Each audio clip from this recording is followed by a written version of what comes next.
आइए दोस्तों, ये पहला सवाल देखते हैं। ए, बी और सी किसी कार्य को क्रमशः 16, 20 और 24 दिन में पूरा कर सकते हैं। यदि उस कार्य को पूरा करने पर उन्हें कुछ धनराशि मिली, जिसमें ए का हिस्सा 3000 रुपये है, तो वह धनराशि बताओ। देखिए दोस्तों, इस सवाल में हमें ए, बी और सी के कार्य पूरा करने के दिनों की संख्याएं दी गई हैं, ठीक है। और बोला जा रहा है कि उस कार्य को पूरा करने के लिए उन्हें कुछ धनराशि मिली है, जिसमें हमें ए का हिस्सा बताया गया है और यहाँ पे हमें धनराशि बतानी है, ठीक है। तो देखिए, इस सवाल को कैसे शुरू करेंगे। हमें यहाँ पे कार्य पूरा करने के दिनों की संख्याएं दी गई हैं, तो यहाँ पे पहले लिख लेंगे कि ए उस कार्य को 16 दिन में, बी उस कार्य को 20 दिन में और सी 24 दिन में करता है पूरा, ठीक है। अब देखिए, सबसे जरूरी इस चैप्टर में दोस्तों क्या होता है कि आपको एलसीएम जल्दी से निकालना आना चाहिए, ठीक है। अब यहाँ पे ये तीन संख्याएं, इनका एलसीएम निकालने की ट्रिक मैं आपको बता देता हूँ ऊपर अलग से। देखिए यहाँ पे 16, 20 और 24, इन तीनों का हमें एलसीएम निकालना है, ठीक है। तो जब भी तीन संख्याएं होंगी तो हमें दो दो करके एलसीएम निकालना है। पहले हम इन दोनों का एलसीएम निकालेंगे। तो देखिए, ये दोनों संख्याएं 4 से पूरी तरह कट सकती हैं, तो दोनों में से किसी भी एक संख्या को 4 से काट लीजिए। तो मैं इसे 4 से काटूंगा और फिर यहाँ पे 4 आ जाएगा, तो 4 का गुणा 20 में कर देंगे, ठीक है। तो यहाँ पे कितना आ जाएगा, नीचे 80 आ जाएगा, यानी कि इन दोनों संख्याओं का एलसीएम 80 आ गया, ठीक है। और यहाँ पे तीसरी संख्या अभी बची हुई है, तो यहाँ पे हमें क्या करना है, इन दोनों का भी इसी तरीके से एलसीएम निकाल देना है। अब देखिए, ये दोनों संख्याएं 8 से पूरी तरह कट सकती हैं, ठीक है। तो यहाँ पे किसी एक संख्या को 8 से काट देंगे, तो मैं इसे 8 से काट देता हूँ, तो यहाँ पे 10 आ जाएगा, ठीक है। अब देखिए, 24 का गुणा 10 में करेंगे तो कितना आ जाएगा, 240 आ जाएगा, ठीक है। यानी इन तीनों संख्याओं का एलसीएम कितना आ गया, 240 आ गया।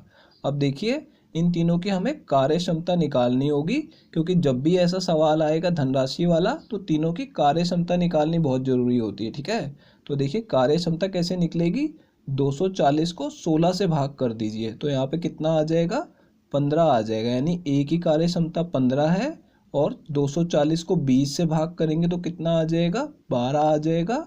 और 240 को 24 से भाग करेंगे तो कितना आ जाएगा, 10 आ जाएगा, ठीक है। इस तरीके से आप तीनों की कार्य क्षमता निकाल लीजिए। और दोस्तों, मैं आपको बता दूं, यहाँ पे जो इनकी कार्य क्षमता का अनुपात होता है, उसी के हिसाब से इन्हें धनराशि मिलती है, ठीक है। इनको इनका हिस्सा मिलता है, तो यानी ये जो कार्य क्षमता है, ये इनको मिलने वाली धनराशि का भी अनुपात होता है, ठीक है। ये आपको ध्यान रखना है। तो मैं यहाँ पे अलग से लिख देता हूँ कि इनको मिलने वाली धनराशियों का अनुपात यहाँ पे हमें अलग से लिख लेना है।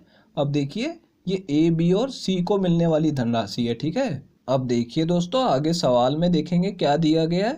यहाँ पे हमें दिया गया है कि ए का हिस्सा 3000 रुपये, ठीक है। लेकिन यहाँ पे देखें तो अनुपात में ए का हिस्सा कितना है, 15 है। और हमें क्या बताना है, कुल धनराशि बतानी है जो तीनों को मिली है, ठीक है। तो यहाँ पे जो तीनों को धनराशि मिली है, वो यहाँ पे कितनी हो जाएगी, उसके लिए हमें इन तीनों को अनुपात को जमा करना होगा, ठीक है। अगर हम इन तीनों को जमा करेंगे तो कितना आ जाएगा, 15 जमा 12 27 हो जाएगा, 27 जमा 10 37 हो जाएगा, ठीक है। यानी अनुपात में देखा जाए तो कुल धनराशि कितनी है, 37 है, ठीक है। लेकिन हमें ये धनराशि रुपयों में बतानी है, तो उसके लिए क्या करेंगे, यहाँ पे ए की धनराशि का अनुपात हमें कितना पता है, 15 पता है कि उसे 15 अनुपात धनराशि मिली है, तो मैं यहाँ पे इसे 15 यूनिट बोलूँगा, ठीक है। तो यहाँ पे देखिए, अनुपात में ए को कितनी धनराशि मिली है, 15, और रुपयों में कितनी मिली है, 3000 रुपये मिली है। तो इसके सामने मैं 3000 रुपये लिख सकता हूँ, ठीक है। यहाँ तक अगर आपको समझ आ गया है तो देखिए, आगे इसे कैसे करेंगे। यहाँ पे हम दोनों तरफ 15 से भाग कर देंगे, ताकि हमें एक अनुपात की यानी 1 यूनिट की वैल्यू मिल जाए। तो अगर मैं इसे 15 से भाग करूँगा तो कितना आ जाएगा, 200 रुपये आ जाएगा, ठीक है। यहाँ पे देखिए, 1 यूनिट की वैल्यू कितनी आ गई, 200 रुपये।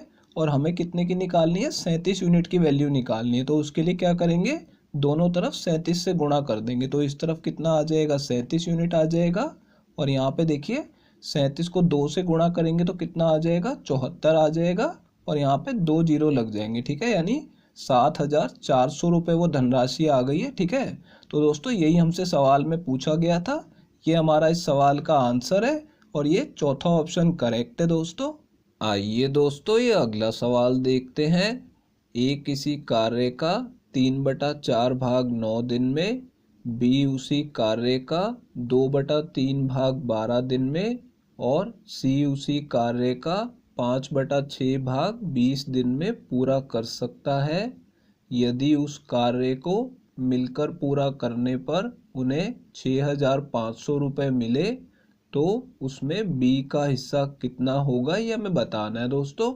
देखिए दोस्तों, इस सवाल में क्या बोला जा रहा है कि ए किसी कार्य का 3/4 भाग 9 दिन में पूरा कर सकता है, लेकिन यहाँ पे कार्य के भाग की बात हो रही है। लेकिन ऐसे सवालों में हमें क्या पता लगाना होता है कि ए पूरा कार्य कितने दिनों में समाप्त करेगा। तो उसके लिए देखिए एक ट्रिक यूज करेंगे हम। यहाँ पे क्या बोला जा रहा है कि 9 दिन में 3/4 भाग पूरा करता है। तो यहाँ पे पहले हम दिनों की संख्या को लिख लेंगे कि 9 दिन में करता है, ठीक है। और 3/4 का उल्टा करके इससे गुणा कर देंगे। तो देखिए 3/4 का उल्टा कितना होगा, 4/3, ठीक है। अब देखिए 3 से मैं इसे काटूंगा तो ये 3 पे कटेगा और 3 चौक कितना आ जाएगा, 12 आ जाएगा, ठीक है। यानी कि ए उस पूरे कार्य को कितने दिनों में समाप्त करेगा, 12 दिनों में समाप्त करेगा, ठीक है। इसी तरीके से देखिए बी का क्या दिया जा रहा है कि वो 2/3 भाग 12 दिनों में कर लेता है। तो इसे भी हम ऐसे ही सॉल्व करेंगे। यहाँ पे दिनों की संख्या 12 दी हुई है और कार्य का कितना भाग करता है, 2/3 भाग करता है, ठीक है। तो इसे उल्टा करके लिख देंगे 3/2। अब देखिए 2 से 12 को काटेंगे तो 6 पे कटेगा और 6 तिया कितना आ जाएगा, 18 आ जाएगा। यानी बी वो पूरा कार्य 18 दिनों में समाप्त कर लेगा। अब देखिए सी के बारे में क्या बोला जा रहा है, 5/6 भाग 20 दिनों में करता है, ठीक है। तो यानी दिनों की संख्या 20 है और 5/6 का उल्टा 6/5 आ जाएगा, ठीक है। अब देखिए 5 से इसे काटेंगे तो ये 4 पे कटेगा और 4 छिक कितना आ जाएगा, 24 आ जाएगा। यानी कि सी उस कार्य को 24 दिनों में समाप्त करेगा। अब देखिए हमने दिनों की संख्या तो निकाल ली है। अब देखिए इनकी कार्य क्षमता कैसे निकालेंगे। पहले हम इन तीनों का एलसीएम ले लेंगे। तो एलसीएम कितना आ जाएगा, 72 आ जाएगा, ठीक है। अब देखिए ए की कार्य क्षमता कितनी है, 12 छिक 72 होता है तो यहाँ पे 6 ए की कार्य क्षमता हो गई और 18 चौक 72 होता है तो बी की कार्य क्षमता 4 हो गई और यहाँ पे 24 तिया 72 होता है, ठीक है।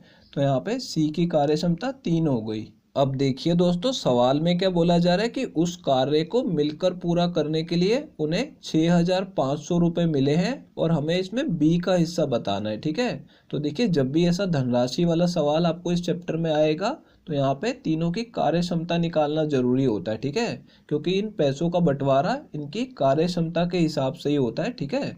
तो देखिए यहाँ पे तीनों की कार्य क्षमता का मैं अनुपात नीचे लिख लेता हूँ, 6:4:3, ठीक है। तो यहाँ पे किस किस की कार्य क्षमता है, ए बी और सी की कार्य क्षमता है। अब देखिए अब ये इनकी कार्य क्षमता का जो अनुपात होता है ये इन्हें मिलने वाली धनराशि का अनुपात भी होता है, ठीक है। तो यहाँ पे देखिए अगर ए को 6 रुपये मिलेंगे तो बी को 4 रुपये मिलेंगे और सी को 3 रुपये मिलेंगे, ठीक है।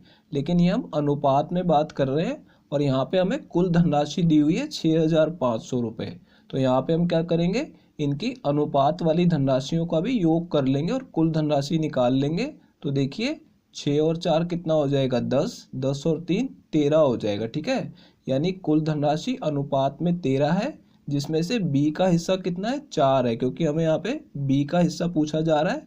तो देखिए दोस्तों इसे कैसे सॉल्व करेंगे, हमें बी का हिस्सा बताना है। तो बी का हिस्सा 13 में से 4 है, तो हम क्या करेंगे, ऊपर तो 4 लिख देंगे और नीचे 13 से भाग करेंगे। यानी कि 13 में से बी का हिस्सा 4 है और इस 4/13 को गुणा कर देंगे जो भी उन्हें धनराशि मिल रही है। कितनी धनराशि मिल रही है, 6,500 रुपये मिल रही है, ठीक है।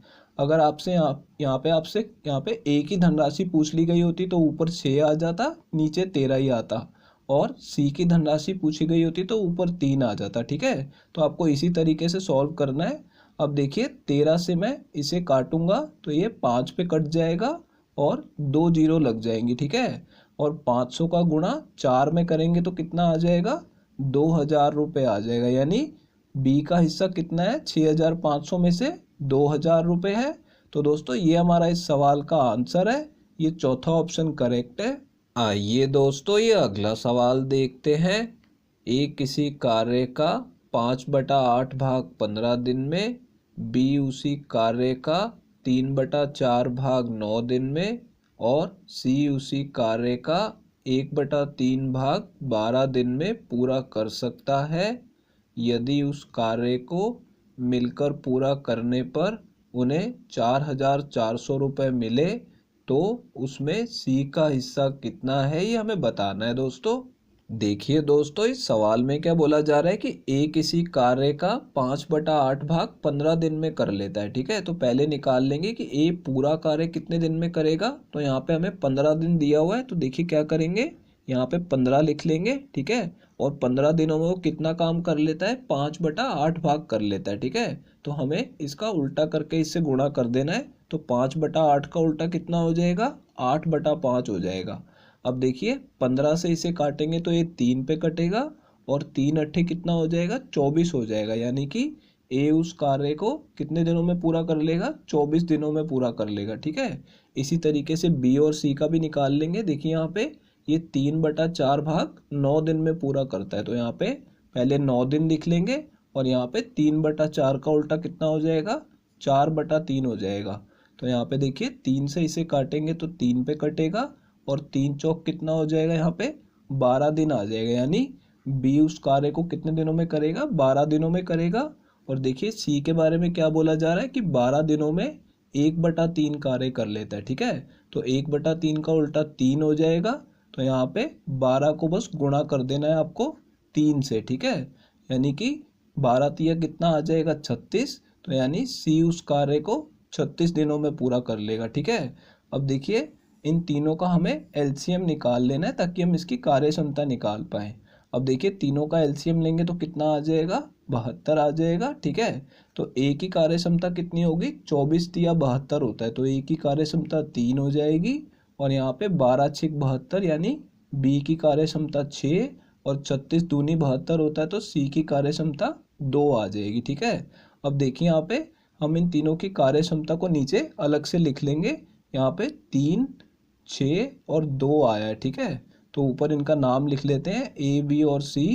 अब देखिए यहाँ पे जो इनकी कार्य क्षमताओं का अनुपात है दोस्तों, ये इनको मिलने वाली धनराशि का अनुपात भी होता है। ठीक है, तो मैं यहाँ पे लिख देता हूँ कि इनको मिलने वाली धनराशि का अनुपात कितना आया है, 3 6 और 2 आया है। ठीक है, अब देखिए अगर मुझे कुल धनराशि निकालनी हो अनुपात में तो इन तीनों को मुझे जमा कर लेना होगा और इन तीनों को जमा करेंगे तो कितना आ जाएगा, 3 × 6 9, 9 और 2 11 आ जाएगा। ठीक है, यानी कि अनुपात में जो कुल धनराशि इन्हें मिलने वाली है वो 11 मिलने वाली है। ठीक है, और रुपयों में कितनी दी हुई है, यहाँ पे उन्हें 4400 रुपये मिलने वाले हैं। ठीक है, अब देखिए क्या पूछा जा रहा है, उसमें सी का हिस्सा कितना है। तो यानी देखिए अनुपात में तो हमें पता है कि 11 में से सी का हिस्सा कितना है, 2 है। ठीक है, तो देखिए इसे कैसे सॉल्व करेंगे, हमें यहाँ पे सी का हिस्सा निकालना है। तो यहाँ पे ध्यान से देखिए दोस्तों, यहाँ पे 11 में से सी का हिस्सा 2 है। तो यानी हमें ऊपर 2 लिखना है और इसे भाग कर देना है 11 से। ठीक है, यानी कि 11 में से सी का हिस्सा 2 है और यहाँ पे जो इन्हें कुल धनराशि मिल रही है उससे इसे गुणा कर देना है। यानी कि 4400 रुपये से हम यहाँ पे इसे गुणा कर देंगे। अब देखिए 11 से इसे काटेंगे तो ये 4 पे कटेगा और ये 2 जीरो लग जाएंगी। ठीक है, अब इस 400 का 2 में गुणा करेंगे तो कितना आ जाएगा, 800 रुपये आ जाएगा। ठीक है, यानी कि 4400 रुपये में से सी का हिस्सा कितना आ गया, 800 रुपये आ गया। तो दोस्तों ये हमारा इस सवाल का आंसर है, ये दूसरा ऑप्शन करेक्ट है। दोस्तों अगर ये वीडियो आपको पसंद आई हो तो इसे लाइक कर दीजिए और दोस्तों अगर आप लोग चैनल पे नए हैं तो चैनल को सब्सक्राइब जरूर कर लीजिएगा और दोस्तों नोटिफिकेशन बेल को दबाना बिल्कुल मत भूलिएगा। तो दोस्तों इस वीडियो को यहीं ख़त्म करेंगे, आपसे मिलते हैं अब अगली वीडियो में।